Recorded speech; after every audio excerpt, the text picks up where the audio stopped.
All right. So let's. Okay.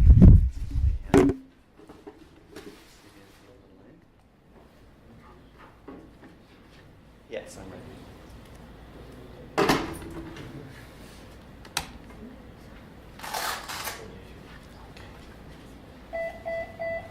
All right, let's get started.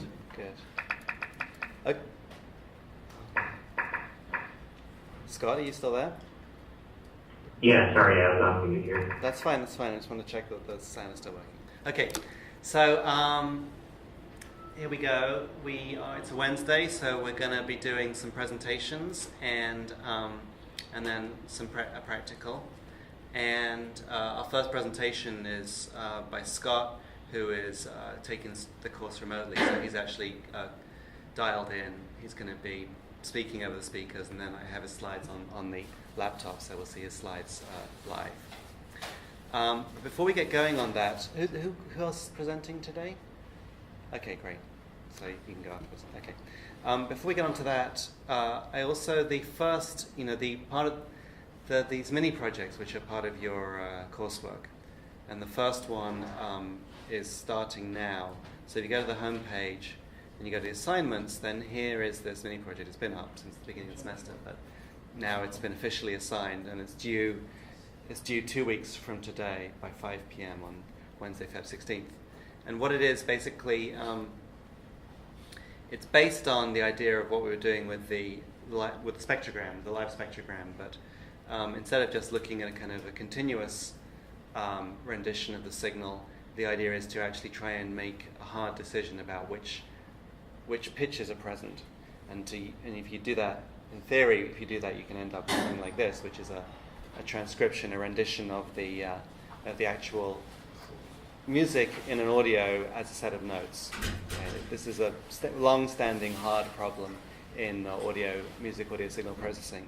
But for some signals, you can get quite a lot of the way with a fairly simple set of techniques. So that you can basically try some things out with that. I got some references for some papers here, but basically it's kind of what's illustrated here and in the sketch, where you take the spectrogram and you try and apply a threshold to decide which notes are really present.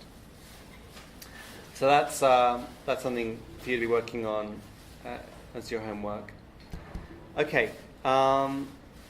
So now we're ready. Any questions about that? If you have any questions, then you can ask me or Do we implement it with processing? That's the idea. Yeah. The intention is that you would do it in processing. If you've got a different idea, then talk to us and we can discuss that. But that's the general idea. Okay. So let's get going then. So Scott, are you ready to go? Sure, yeah. Okay, so I have your slides up, and we're looking at the title slide. Okay, I guess if you want to just go ahead and slide two. Okay. Okay, so the first mini project, which Professor Ellis just talked about, part of it is to convert frequencies between the FFTs coming in and musical notes that are shown on the piano roll display. So I went out and Googled musical note frequencies, and I found that there are a number of tables of frequencies out there, and they don't all match each other. So I sent a note to Professor Ellis asking about that, and he said, well, look up tuning systems on Wikipedia. And so this is where this presentation comes from. So if you want to go to slide 3. So the story goes that Pythagoras, around 2,500 years ago, experimented with strings of different lengths and the sound they make. So in general, if you pluck a string at two arbitrarily different lengths, you'll probably get dissonant pitches, meaning that the pitches that you get from those strings don't particularly blend together well.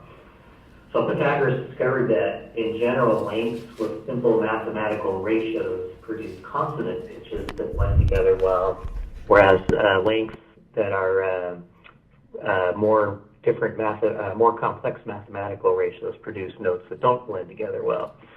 So there's a couple example sound clips there. If you want to play the first sound clip.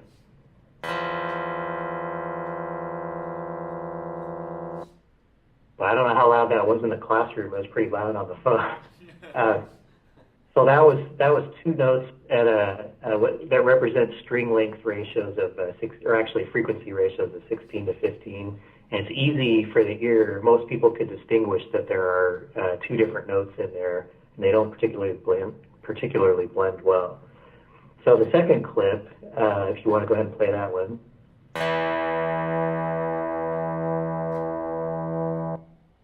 Okay, so that's the sound of two different notes played on a string at full length and half length, which is just an octave. And there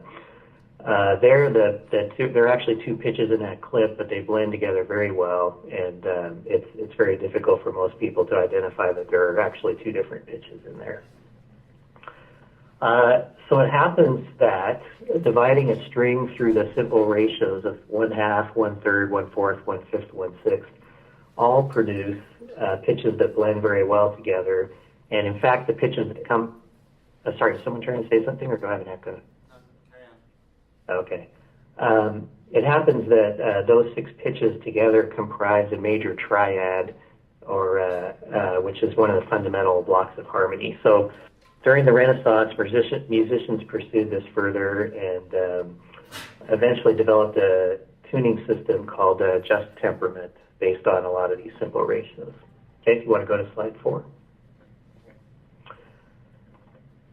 So I tried as an experiment, I tried this for the low E string on a guitar, and starting with the frequency of an open E at 82.4 hertz, I just calculated the frequency ratios for the equivalent of a half-length string, a third length, and so on up to a sixth length.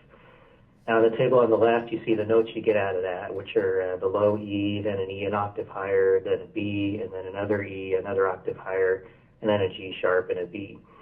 So if you map those out on a guitar fretboard, one note per string, you get a standard E major bar chord, assuming that you leave the bottom, the low E open, and don't bar that note. And in fact, if you play that chord, all 6 notes of those chords, those are the 6 notes you would get from dividing that low E string at 1/2, 1/3, 1/4, 1/5, 1/6. So you can go ahead and play that sound clip.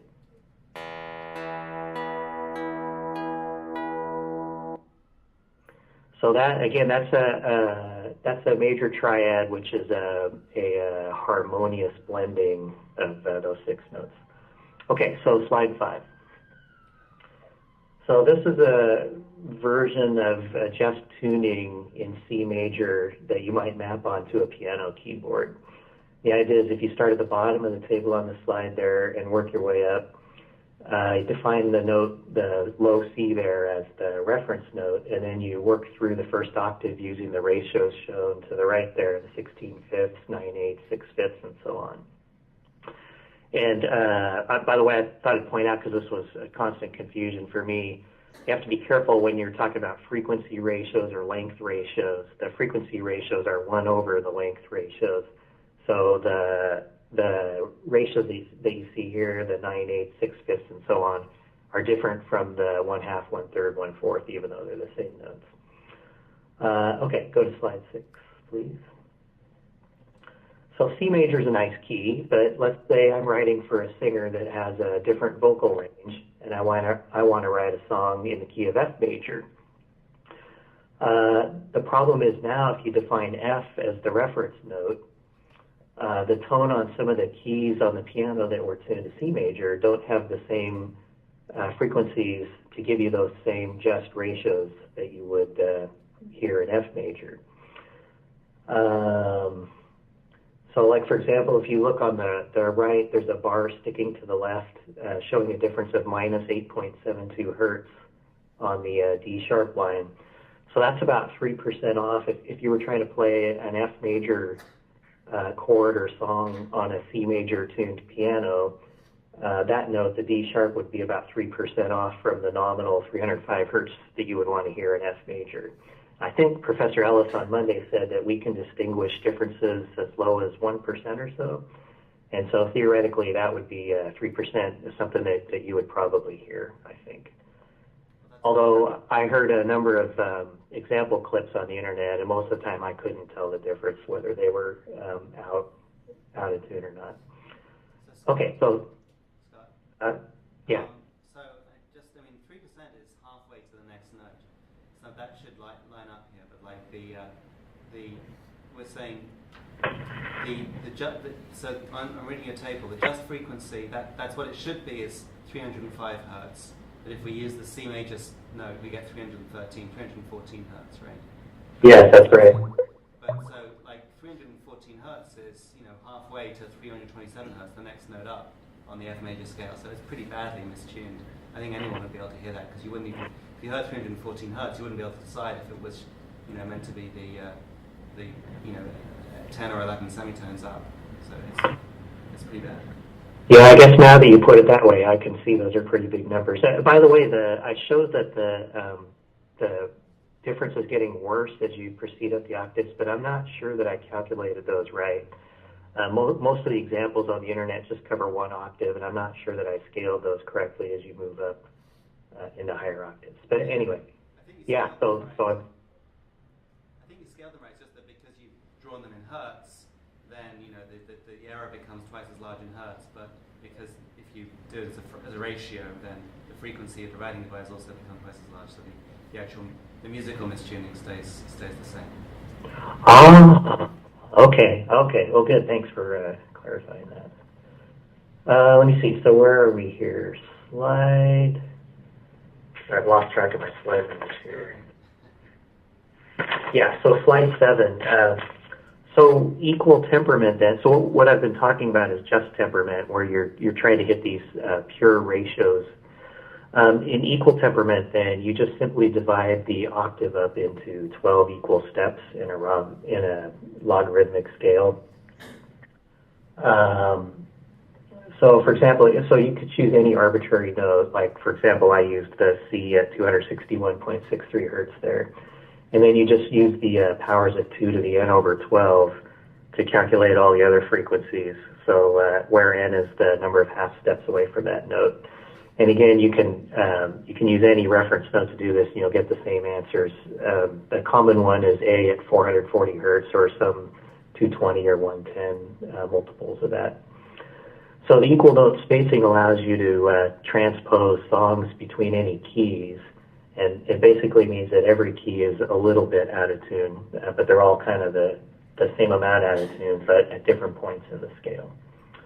Okay, chart 8. So hopefully, I don't know how well it shows up on the screen there, but this is a graph from the internet about comparing a bunch of different ratios and a number of different equal temperament tuning systems. It's a normalized frequency axis on the horizontal axis. And the 12-tone equal temperament, which is what I was showing on the piano keyboard, is the third one down there. It's a kind of brownish color. And so hopefully you can see that that 12 TET bar is broken into segments that line up with the 100, 200, 300 cent marks up above. And so those represent the 12 equally spaced tones in frequency across an octave. Then you can see the vertical lines, which show all a bunch of different just ratios possible. And you can just kind of follow the various vertical lines down and see how they line up with the breaks in that 12 TET line.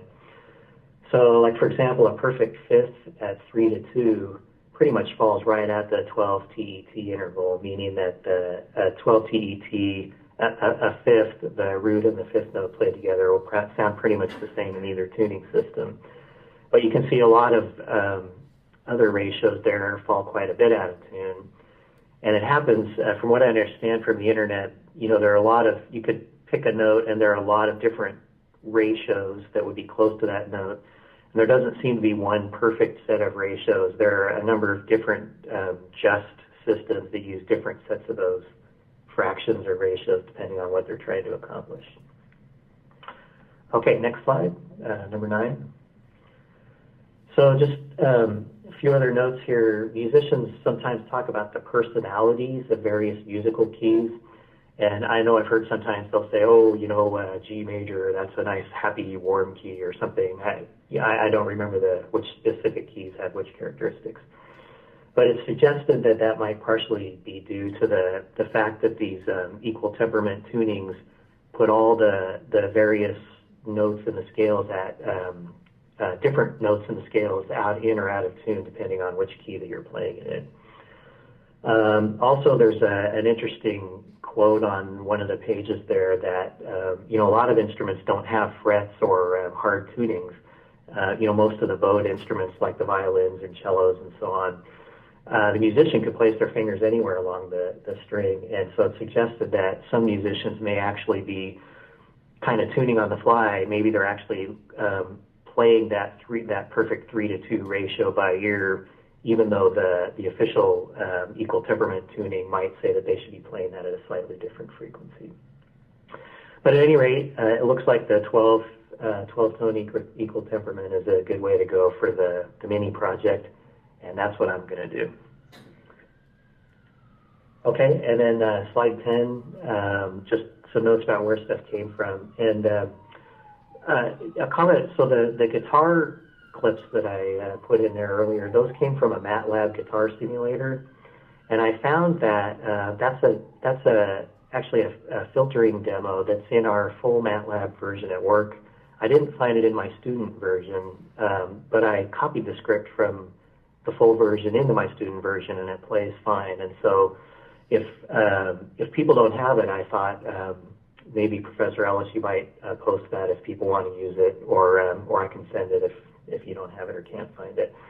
But it's kind of a nice thing. If there are any guitar players and you want to work in guitar, it's actually set up so that you can define a chord simply as fret positions across the string. So you give it you hand it a vector of 0, 7, 9, 9, 9, 7, and that, which is the chord that I embedded in the slide there, and that tells it just strum the top string at the open fret, and then the 7th fret, 9th fret, 9th fret, 7th fret. So it's a nice, easy way to generate guitar sounds without having to do a lot of work. So I guess that's it. Great, thank you.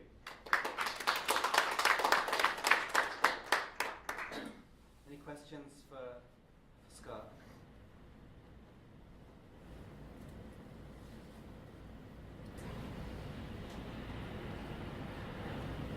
So,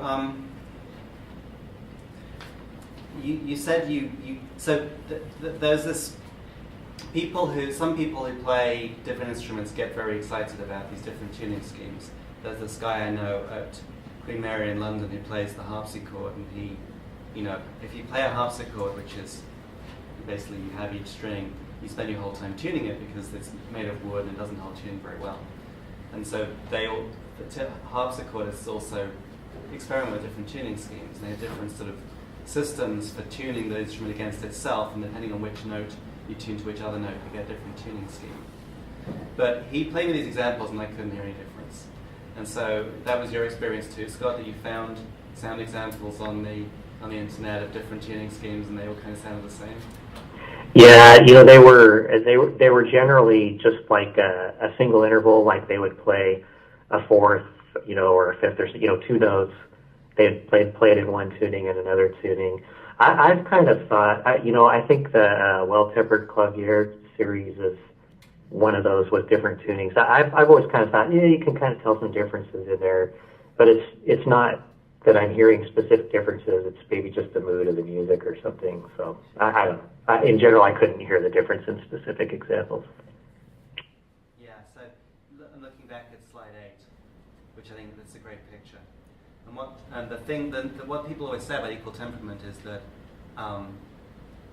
it's the thirds that are kind of bad, and we're sort of seeing that here. That the major third and the minor third, 6 to 5 and 5 to 4, they're both quite far from the nearest steps on the 12-tone division, and so that there may be like probably about 1% off. So you should be able to hear those as out of tune.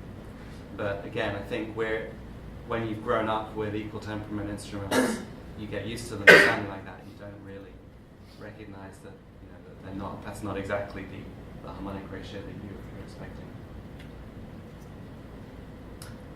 Okay, great. Any other questions for Scott? All right, thanks very much, Scott. That was great. That went very well. Okay, great. Thanks.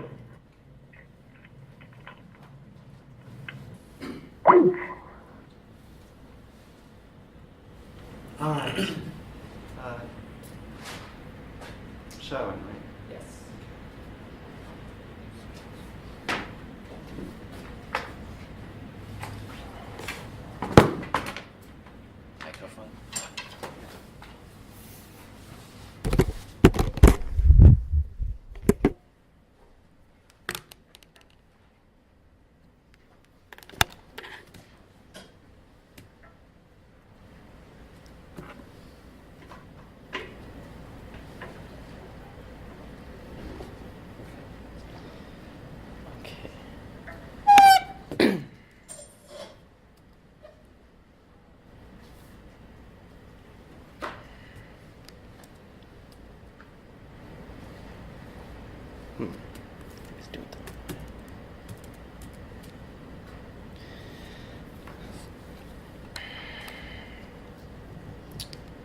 Yeah, my name is Sean Yo, and I'm just going to be talking a little bit about guitar pedals and how it relates to signal processing.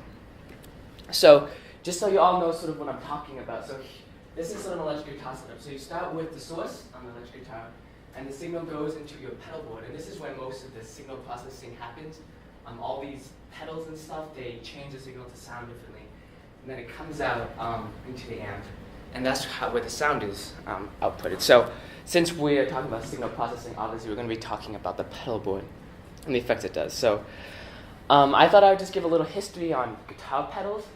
So they were really started to be built in the 60s. This is due largely to the transistor that was invented around that time that made it possible for basically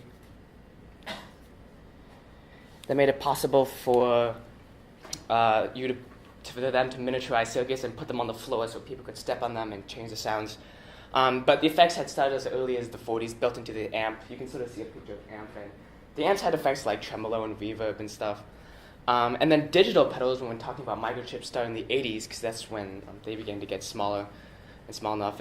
But nowadays, the main difference between analog and digital is probably the price. Guitar enthusiasts really like the analog versions because they don't change the signal with their A to D, the analog to digital converters and digital to analog converters that have to deal with sample rates and stuff that we're sort of talking about. So most enthusiasts like analog pedals, but there are some pedals that you can't do just with analog circuits. So these are sort of a list of all the pedals I found. Obviously, I can't talk about them all. So I was just going to talk about two. I'm going to briefly just go over the wah-wah pedal, and then talk more in depth about the pitch shifter pedal. So the wah-wah pedal, as you can see right here, this is a wholly analog circuit. This is one of the first pedals that was invented, and as you can see, this is the frequency response. So you have your signal that is accentuated at a certain frequency, and by stepping on the pedal and rotating it forward and backwards, what happens is you shift which frequency that it's accentuating.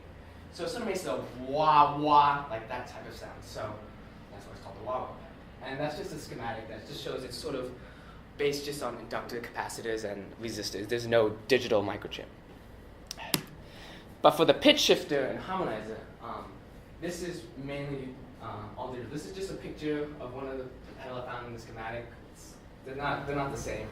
But you can see right here, this is a microchip that people need to use one of these. And that's because for the way to shift a pitch, one of the basic methods is you either shift your sound signal, you increase its time or shorten its time without changing the pitch, and then you do a sample rate conversion, which changes the pitch. So an analog version, like on phonographs, where they speed up how fast you play, or you slow down, and you know how that changes the pitch and changes the duration. So I'm going to go over briefly two methods that people use sort of to shift the pitch. So the first one I'm going to talk about is the phase vocoder.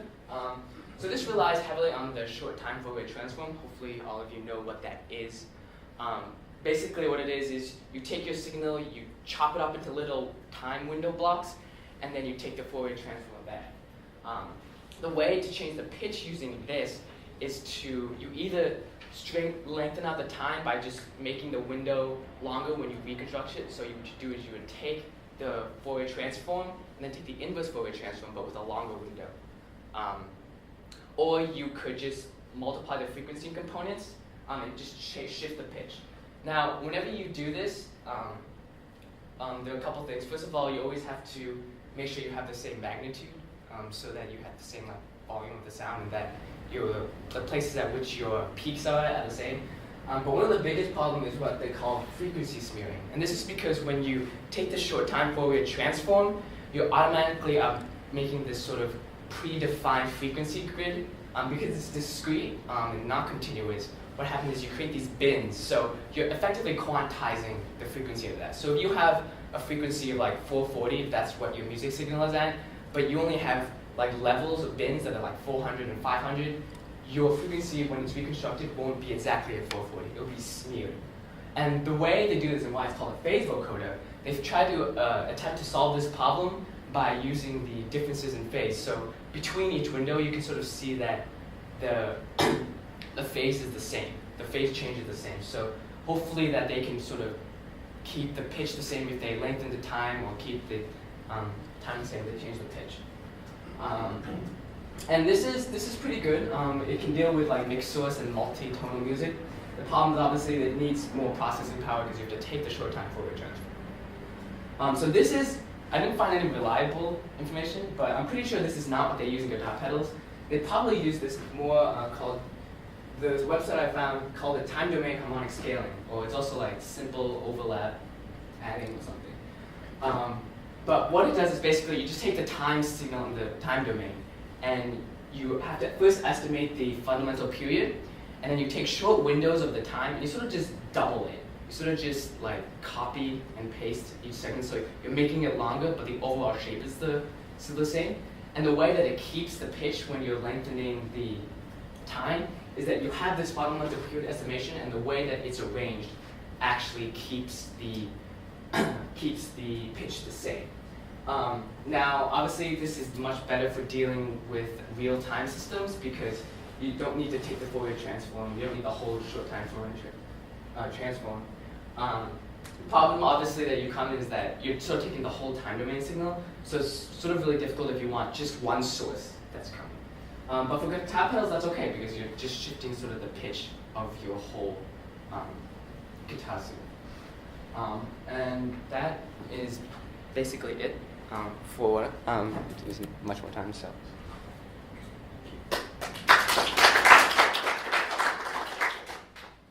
Questions for Sharon?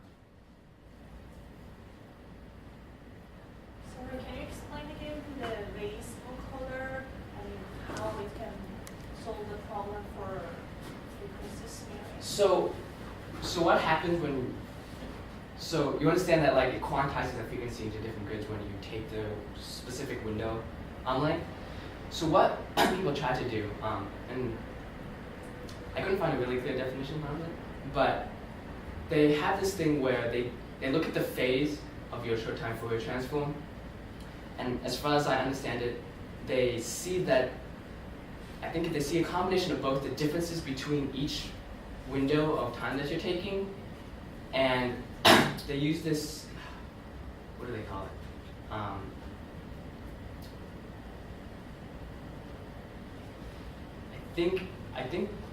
forget what it's called, but I think what they basically do is they look at the shape, and they interpolate between, and they sort of see what it's supposed to be.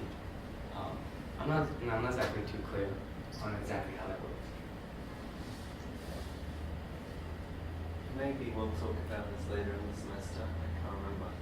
We'll certainly try and do some time scaling later on. Yeah, I'll talk about it in a lecture. It's, in principle, it's very simple. You're just taking the spectrogram and imagining what it would look like if the frequencies are different. But there's this nasty detail of how you make the phases correct, which ends up making it quite tricky. Okay. What was that chip? It shows the schematic with the chip in it. Like basically that's saying that there's a chip and it just does the whole job. Do you know what that chip is? I don't actually know. I was looking for like clear detailed schematics, and they just really didn't exist, which I can imagine because they don't want people to like steal their pedal, like build people. Right. But also, it'd just be, I mean, it's a very complex system, so basically it's probably just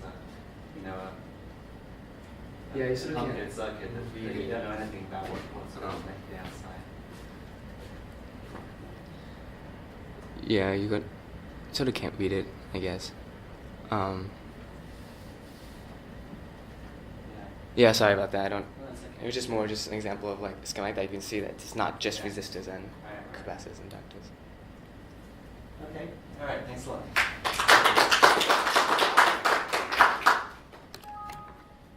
Great. So that's. I'm taking my perfume now.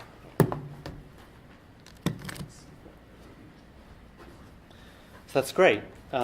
Thank you. Thanks to both our presenters today for continuing our good sequence of talks. I guess we have people sign up for next week, right? But we're still open for people to volunteer for later in the semester, and which we need to do. And I think we have almost 30 people, maybe 29 people taking the class, some of whom are remote. So it's going to be kind of tight to fit everybody in. So please do sign up. And the sooner you sign up, the more choice you have about when it's going to be. And again, as we've seen, the topics can be just anything that you're curious about. You want to do a little bit of research to just be able to present to us, or stuff like that. Let me just... Yeah, I do have that guitar thing on here. And one thing that I wanted to suggest as well is that if you have done some project previously that's relevant to this, something, some project you've done of your own that you would like to present, that's nice, or if you, as the semester goes on and we do more stuff like in the practicals or in the mini projects, if you want to present something about what you've done in one of those, that would be great too, because I like the idea of us sharing our experience of how we've actually implemented or solved practical problems in the audio processing, rather than just sort of, it doesn't have to be presenting authoritative material. It can be like your little personal story of how you dealt with a problem and, the solutions that you came up with. I think that's a very useful thing for us to do to improve our repertoire of how to deal with these problems, deal with these techniques. Okay, so this week's practical, on here is the description. And basically, there are a couple of things I want to introduce. The first one is just this way of playing a signal. Let's see, do I have that open? Playing a signal back from within processing and then running some analysis on it live. So previously, when we had the spectrogram, we were taking the sound input and processing it, which is interesting and kind of cool. But if you're trying to do, if you have a recorded signal like you have for the mini project, then that you have some other problem. So here's the basic play spectrum. I'll show you what it does. There's a sound file. So this is there's some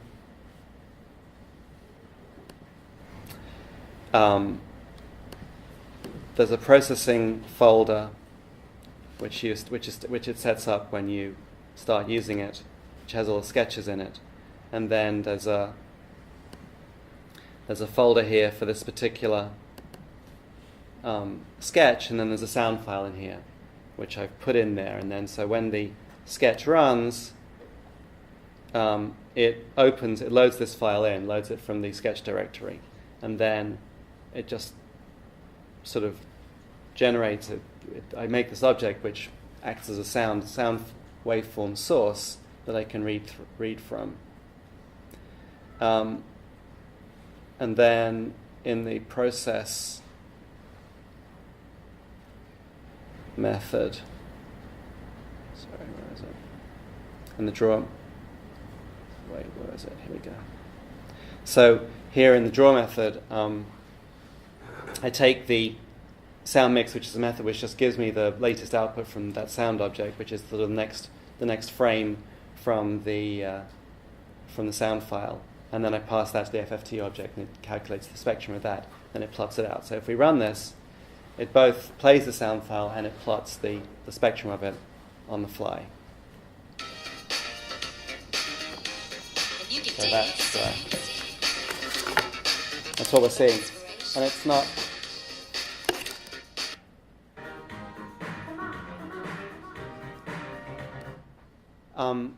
What we see there is, it's a complex signal. So the spectra that we see are pretty complicated. Each of these peaks is, a different harmonic or something like that.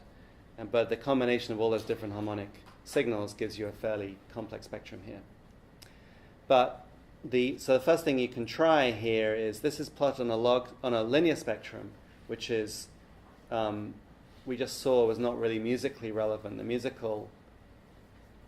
musically relevant frequency axis is a log thing, so that a doubling of frequency, an octave, is always the same amount of space. And that's just a question of how you do the plotting in here. That here, this is where it actually plots the little line segments to make the spectrum, and it's just plotting them one per bin. But if you do a log mapping of the x points that you use for plotting, then you can get that into a log axis. Then of course you need to make the legend, the frequency axis legend, be log spaced as well. That's one thing you can try. The second version of this does the same thing, play spectrum filt, but it adds some stuff at the bottom to actually filter the object, filter the sound in real time. So let me just run that for you so you can see what's going on. So it's the same thing, but now I have this thing that I can drag around, and what I'm doing is I'm interactively controlling a bandpass filter on the sound. I can change the center frequency and also change the bandwidth. So this is a broad filter, and if I make it very narrow, you just get basically that sort of sinusoid at that particular frequency. And you can pick that down. So that's sort of, really, for me, was very exciting, because it's really nice and gives you a very strong sense of what a filter sounds like, that you can play with that. And it was very easy to do, again, to have that dynamically controlled by the mouse. And of course, because you're pointing to a spectrum, you actually get to control, you can pick out individual parts of the spectrum. So the way I did that was, I have this object called a filter here. When I'm setting it up, I create a new filter object, and I add it as an effect to the sound. And so this is something that's built into the Minim library. If you have objects which are derived from this effect base class, then you can just add them in and they automatically get applied. So I define the filter down here. Minim actually provides its own, but I implement it from scratch. And so it has a little bit of state. It has a buffer, a state buffer for each filter, and has a set of coefficient buffers. A state buffer for each left and right. Then it has coefficient buffers for the filters for the numerator and the denominator of the standard linear constant coefficient difference equation type filter. And when you create it, you specify the filter coefficients, initializes the state buffer, or you can initialize it as a bandpass filter, and you pass the center frequency and bandwidth and sampling rate, and it sets up the coefficients for that bandpass filter. So here's logic to set the coefficients, or to change the coefficients for the bandpass filter, and this is just, I give a reference here to a slide from the DSP class, but it's just implementing that filter. It's a 2-pole 2-0 filter to achieve a certain frequency and bandwidth. And then here's the actual applying the filter, and it implements an arbitrary, feedback filter. So it just takes the filter coefficients and applies them to the state, just writes it out, and then there's another method here to either process a mono signal or a stereo signal. So that's all it is. So you can play with that. You can try and adapt that so that it both plots the spectrum on a log scale and allows you to control the bandpass filter on a log scale. Or you can also play with the filtering scheme and try and implement different kinds of filters. And one kind of filter that you might want to play with is a long delay feedback filter, which is essentially what the plucked string algorithm that we were looking at last week. The plucked string system you can basically view as a filter that selects for these particular harmonics. But we just drive it with an impulse or with a noisy input. But here you could actually implement that on top of this sound input, and you could pick out individual notes like that. So there are a few things there for you to try and play with, and then we'll be coming around and seeing how you're getting on. Okay, any questions? All right. So go ahead. And how's the internet today? I'll turn on my base station, so you can, if you have any trouble getting the internet, you can use my node.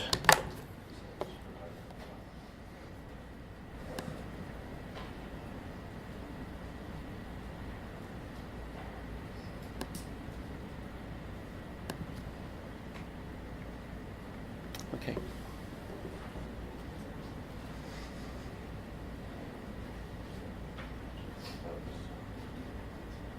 So you guys gonna do stuff? You gonna try stuff out on?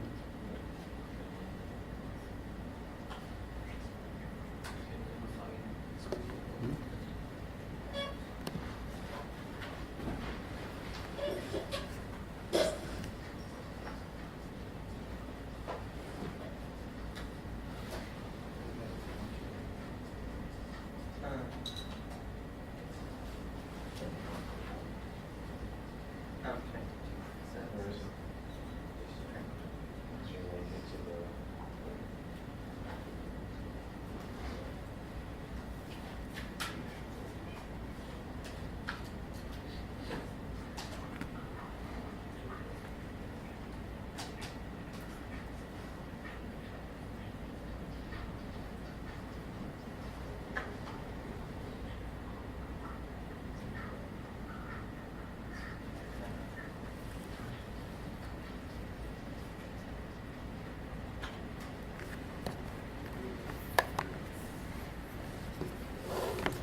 That must be, I would guess that is from the focus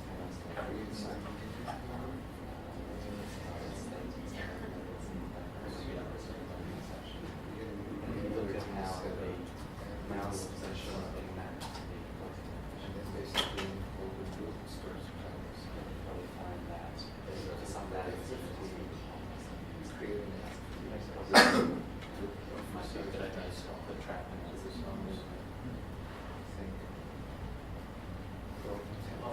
Where's the sketch now? Sorry? The sketch now. Yeah, Okay. What machine are you using? Are you using Mac? It should be in Documents.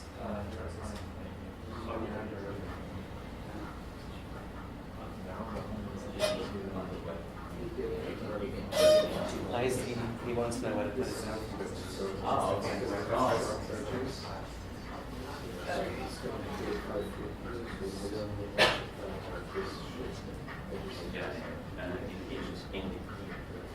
Each of these, we need to have an example.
Okay. Maybe.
Yeah,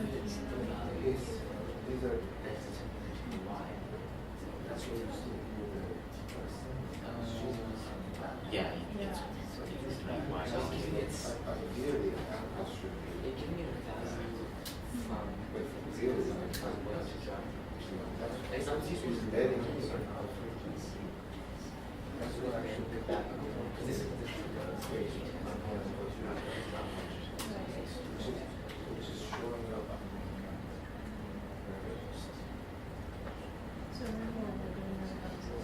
here to get them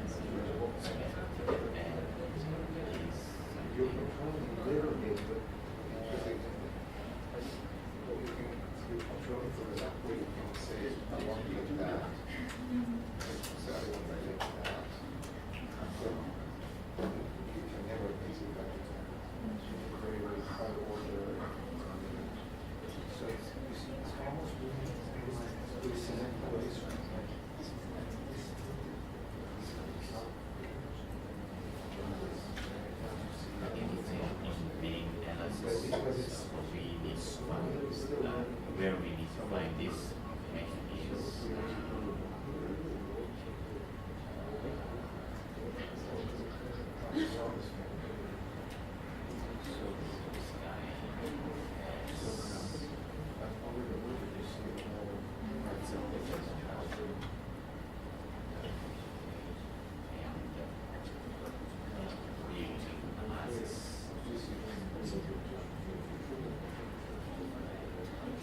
It is something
so this is getting So that's starting to first. right, and then it increases the. So is this index just like how many, whatever, how many ways? How long? What? The way because we have a spectrum here, right? Right. Is that just like the first pixel? Yeah, So yeah, that's what the yeah, index yeah, is. yeah, right. So it increases until the spectrum is width, right? So it gets all the values, right? So this spectrum Y that this is doing, is that just turning it into decibels or changing this? Oh yeah, Drawing is not exactly. in order to draw, the thing that we are drawing over here, it's yeah. So this is in decibel. Yeah, but we're getting it. It's not. So you need to convert. Okay.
All right. Anyone want to share what they're doing, what they're working on? What are people trying out? What?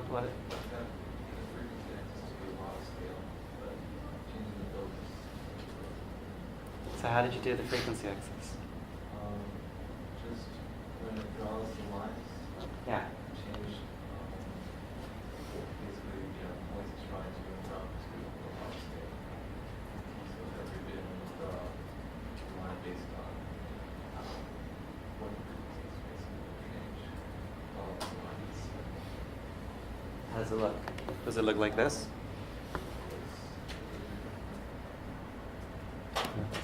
Mine's going to compile now. So this is my attempt to do this. The very beginning is a lot more sparse. Right. The bins, because basically we're still trying the same number of bins. Right.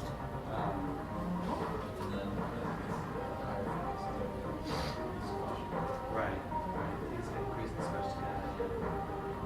The interesting thing about log axis is that there's no natural way to put a zero point on it, because the log of zero is negative infinity. So you have to choose a lowest frequency. I guess I'm still plotting these. I fixed the legend, which is not the easiest thing, but I'm still plotting linearly spaced legend things. We're just on the log axis, so we get nothing below it.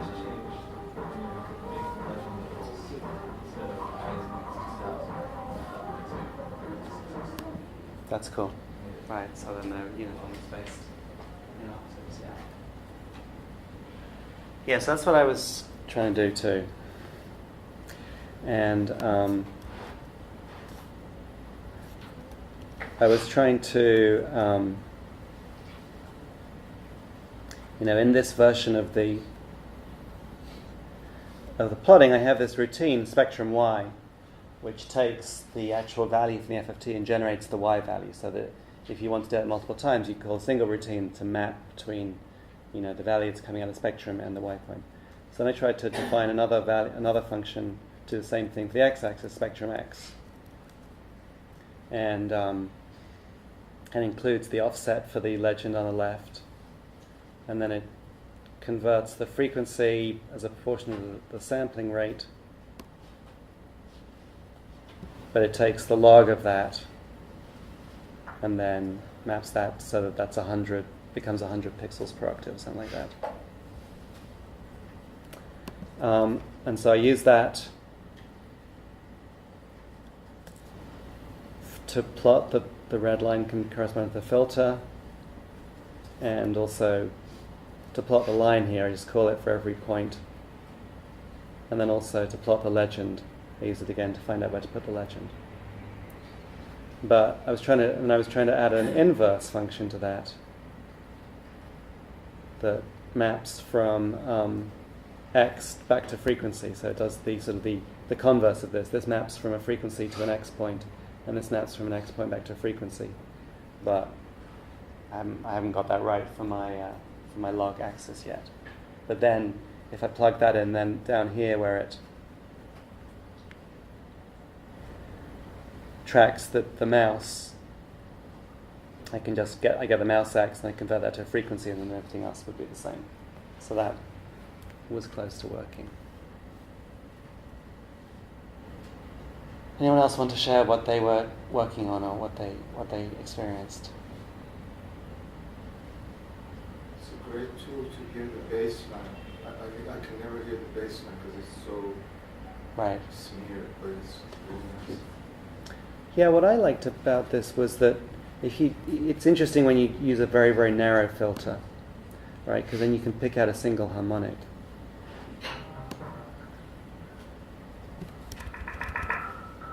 Right, so it's basically a single sinusoidal frequency, which you can hear the frequency, or you can tune it, you can move it around.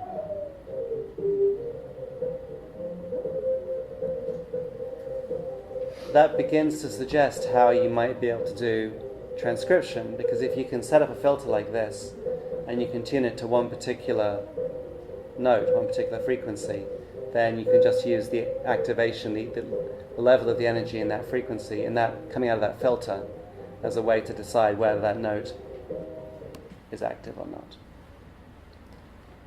The FFT amounts to a lot of narrowband filters all running at once. So in a sense, if you do an FFT, you don't have to worry about that. But it's sort of, this gives you a way to listen to it and figure out what it's doing.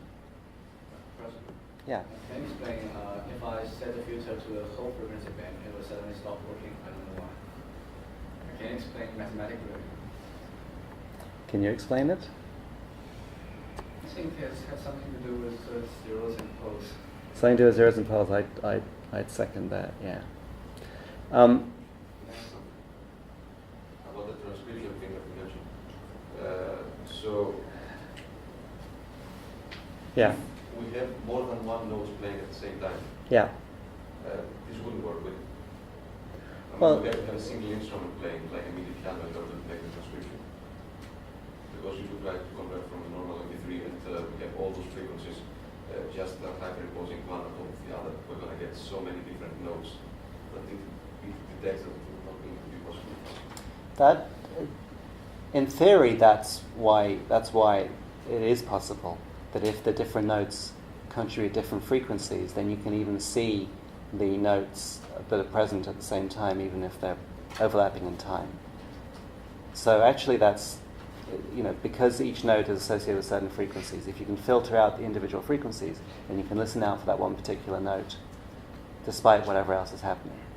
The problem is that each note doesn't generate just one frequency, but generates a whole harmonic series. So then if you do listen for every frequency, then when you have one note, you're going to see, however many harmonics you get, those multiple notes all sounding at once. So the trick is how to decide which ones. So yeah, the threshold, normally in musical sounds, you'll normally find the fundamental is strongest. And so you can do a threshold. But to get back to the question about why it stops working. So here's the code, the logic that sets the coefficients for the filter. And it's actually, like I say, it's based on this. I guess if we actually bring up that slide, it might be easiest to see what's going on. Slide 14.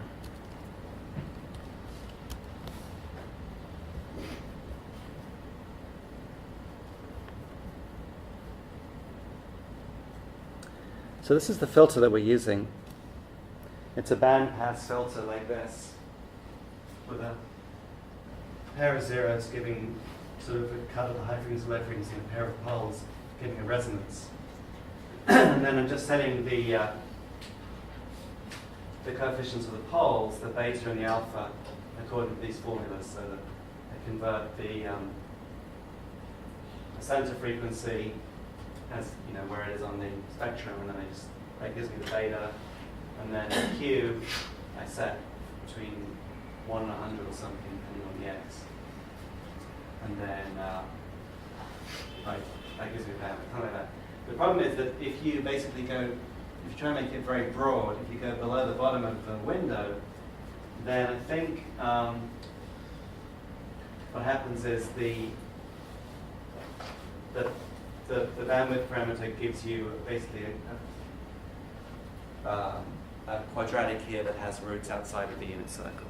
So basically what happens what does happen? I guess as you get broader and broader, the roots go in here. So that should be all right. But maybe if you go far enough, they sort of go out the other side. Because then once they go outside the inner circle, you have an unstable filter. Then you're going to write nans into the filter state, and it's going to suppress the output. I'm not actually sure what happens, but clearly, what we need to do to fix it is to put some range limits on the bandwidth that we ask for to make sure it doesn't try and calculate filter coefficients outside the sensible range. Okay. So I guess this didn't quite go as I was hoping today. I felt like maybe some of you were not really fully engaged in the practical part. What I will do for future practicals, I'll try and make it more explicit about what exactly you're supposed to do, just so that maybe that's the problem, is it's the question of getting started. But if you have any thoughts about how to make this more successful, please let me know.